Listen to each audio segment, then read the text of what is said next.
So I'm here at the Lesbian, Bisexual and Queer Women's Health Conference in Sydney with Dr. Vanessa Lee and Kirstie Parker from the National Centre of Indigenous Excellence. They've just both given some really rousing keynotes this morning, got standing ovations both, and then we had a beautiful lullaby session, which was just the best way to close those sessions, I felt. Just wanting to, I guess, chat to you both about why you're here and what you talked about in your presentations and why there's been a real prominence of Indigenous issues on the program, and I guess it'd be nice to hear your thoughts on that and why that's so important. So the next sessions are about to start if anyone would like to join them. Thank you. I think it's the most amazing thing about this conference is the visibility of Aboriginal and Torres Strait people and the visibility of Aboriginal and Torres Strait Islander integration into the conference. And, suicide is huge in our communities. It's one of the biggest killers. And, mental health, there's two understandings of mental health. There's mental health condition or mental health illness. And for us, we have social emotional being because we have no language words for mental health. And understanding what social emotional being is understanding the connection that our culture brings to us and to the country. And I'm sure Kirstie would agree. And some of your keynotes, Kirstie, you were saying that connection is what identifies us as women. Well, I really wanted, I guess, to make an overture to the other LGBTQ women here because the scale of the challenges that Aboriginal and Torres Strait Islander people have in front of them is so vast, so big, that we're not going to get through them without support from other good-hearted, decent people. So I guess that was my main message, to say that if people come to us with good hearts and they respect, obviously, and value our voices, and certainly the conference with the involvement of Aboriginal and Torres Strait Islander LGBTQ women in it demonstrates that that is the case, then that we would love their support. And certainly the feedback since our session this morning has been absolutely amazing. Women have come up and said, I feel able to participate and offer my support in a way that will be responded to by our women. So, You've both touched on, independently and others as well here have spoken about the importance of culture. And in most cases for people, it's actually the most important thing, and that sexuality is secondary. And I know, Vanessa, you spoke about the importance of respecting that. And that's another common theme. I'm wondering if you'd both like to talk about that a little bit. Yeah, so with respecting our culture, it's just understanding that our lens of the world comes from our ways of doing, being and knowing. And so for non-Indigenous people, the idea of respect is quite individual. But for Aboriginal and Torres Strait Islander people, our notion of respect is collective. So what impacts on one of us impacts on all of us. And so when there is a breakdown in the chain, it's now who's going to take that line, who's going to do the responsibility there for that person, for that being, and where is that support going to happen in the community, and so where does the line of respect now fall? And that's really important to understand with our people and our communities, and especially if you're going to work with LGBTQ women, Aboriginal and Torres Strait Islander LGBTQ women, you actually need to understand that and understand our ways of doing, knowing, and being in our communities are different from each community. For instance, in the Torres Strait, like I said this morning, was, I got asked a few years ago, would I take my partner home and hold her hand down the street? And the answer is no, because no one in our community does that. No one kisses in public, but we all know who's with who. And it's just the way the culture is, because we have more important things to do, I guess, on the survival of things and connecting with the country and each other, and that notion of belonging.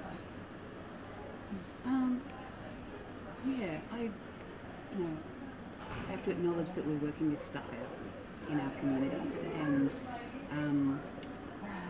although we are becoming stronger in our identities as LGBTQ women, our cultural identities are staunch and very important to all of us. So we're navigating our way through those multiple identities effectively. And I did want to reinforce that there is not any informed study or strategy involving our people at the moment that doesn't have culture and identity and belonging at its core. And I meant what I said when I said that these things are our cloaks, they're our shields, they're our glue and our balm. They heal us, they keep us safe, help us to feel protected in the face of some extraordinarily difficult things, but to have those things and in growing numbers the support of our communities and our families, these are the things that will help to get us through. You both also, I guess, it was a bit of a heavy session in some regards as well. We talked about the state of the community, your communities. Would you be able to expand on that a little bit? What is the situation that you're facing and some of the issues that we're looking at? Well, and this has been the case for some time, it's still the case. We know the efforts that are being made to close gaps in virtually every social indicator. So our people are massively overrepresented, for example, in prisons around the country. Child removal rates are huge. Expression or feelings of psychological distress. And then obviously the bread and butter stuff like education, employment, housing and so on. And all of these things cumulatively have quite a catastrophic effect on our families. But I was really keen to make sure that people know that our language and our story is not just around deficit and disadvantage, and that we're highly resilient people. We are positive, we're very, very proud, and we are getting on. As I say, we will get on faster if we have the support of others. And it's a long road that we have ahead of us, but it's really helpful to know that other people, including other members of our community, will have our backs. Would you like to add anything, Vanessa? Yeah, and I come from Cape York in the Torres Strait, and I've just been doing some work up there. One of the things that is really interesting up there is that deficit does exist, but we do also have a strength-based resilience that is coming through. And one of those is the strategy they're doing up through the Cape York and the Torres Strait.